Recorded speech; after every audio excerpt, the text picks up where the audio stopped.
All right, we're going to see how this goes. My mic is not working as it should, so we'll see if the audio is really bad on this. We'll redo it for next time. But for now, go ahead and dive in here. So you read a little bit of Plato's Republic with respect to the Allegory of the Cave. So I want to talk a little bit about this, and we'll put it into some historical context before we dive into some of the ideas. But so you can see roughly the section that we're in.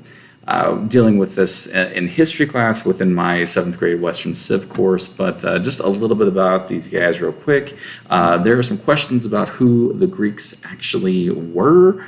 So this is just important to understand where we're coming from here. So this is pretty early on as far as major civilizations go, and you're seeing this group of people start to think through things at a different level. But it was still relatively diverse, although you're starting to see these people come together as the Greeks for the first time in this period of time.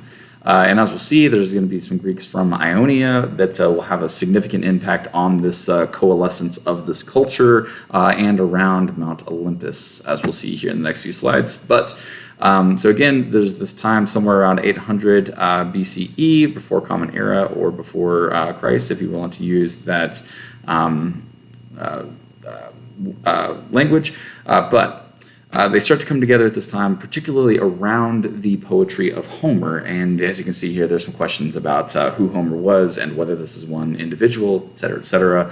But that's why we read things like the Iliad and Odysseys, because this culture that comes to be determined as Greek comes from these specific people and this specific type of writing. Then we'll also see the Olympic Games that start to come together around the worship of the gods at Mount Olympus. So we're just starting to see more and more of this coming together, and this starts to form some really interesting specific societies, and one of them being the Athenians, which is the source of the beginnings of Greek philosophy. But you start to see early on the ideas around the structures of society are very important for the Greeks, and specifically Athenians, and that continues to grow over time. So that's just to give a little bit of background that this isn't coming out of nowhere with Plato, but he's going to add specific reflections on that are really fascinating. So just some of the philosophers quickly. So Socrates was the teacher of Plato. Plato was the teacher of Aristotle. So there's this interesting lineage, and we'll talk more about this relationship between Socrates and Plato here in a moment. But these are some images of them. We'll pause for a second there. So one of the things to keep in mind with Plato's Republic and the Allegory of the Cave is this understanding of pursuit of philosophy being a key figure for wanting to determine the good for society and societal structures. So this is a really key reflection on this point. So let's start off with a quick comment on how Plato writes. So he has a method referred to as dialogue. So he has people within his stories. It's crafted around this narrative, as you could probably see, although maybe this section isn't quite as lengthy as it needs to be to really get a good understanding of this. But he'll have these different dialogue partners or interlocutors who'll be having a conversation with each other, and ultimately the text is written such that you're trying to arrive at this predetermined conclusion, but it happens through individuals arguing against each other. And in Plato's writings, that person that's ultimately pushing the conversation forward to an end is Socrates. Although Socrates never wrote anything down himself. So everything that we have from Socrates is coming through Plato within this writing style of dialogue. So it's pretty fascinating and brings up questions around what exactly Socrates thought, who exactly he was, how much is Plato's writing versus what Socrates taught himself. All of those things are interesting questions. But within the Allegory of the Cave itself, you get this tiered kind of structure. And so we'll go ahead and flip forward to this real quick.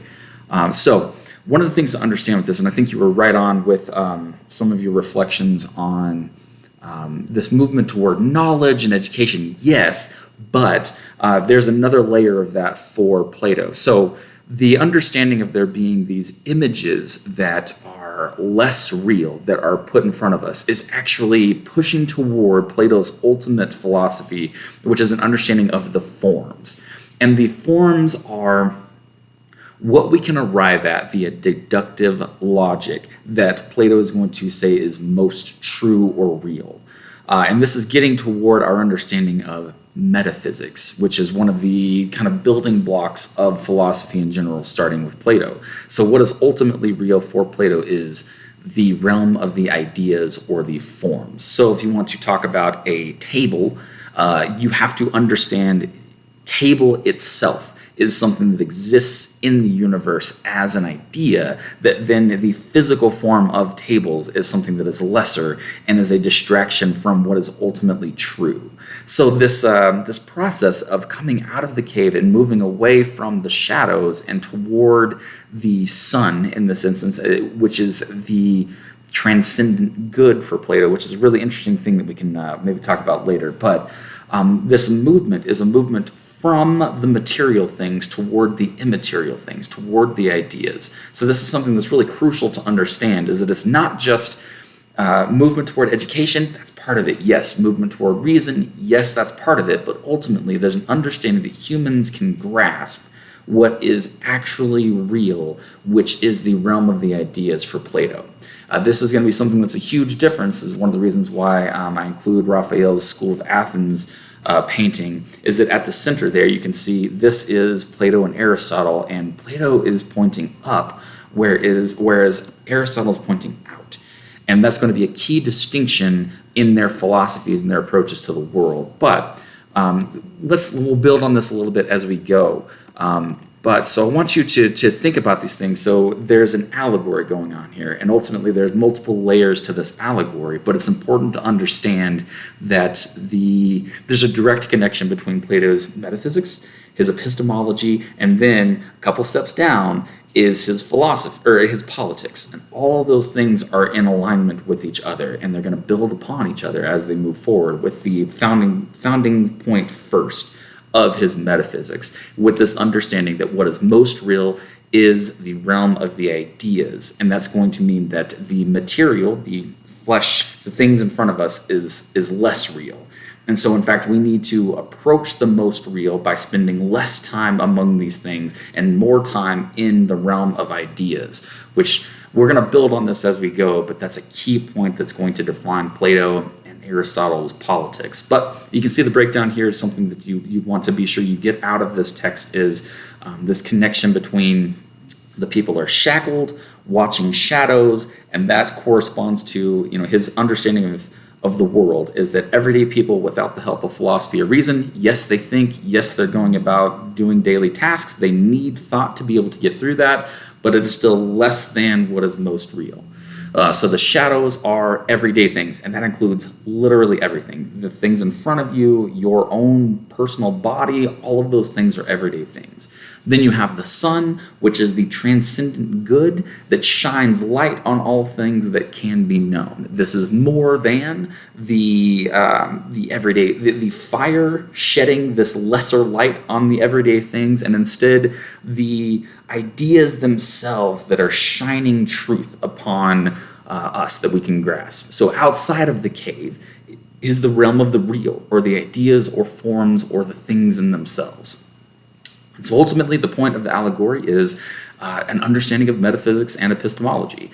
It is a great introduction to Western philosophy. Alfred North Whitehead said that all philosophy is but a footnote to Plato, and we're getting an introduction to exactly that type of thinking with the allegory of the cave. And so ultimately the pursuit of the true, the good, and the beautiful is one's following or being taken by a philosopher out of the realm of everyday things so that you can start to think about the real for the first time. And this is going to categorize how we think about politics, ethics.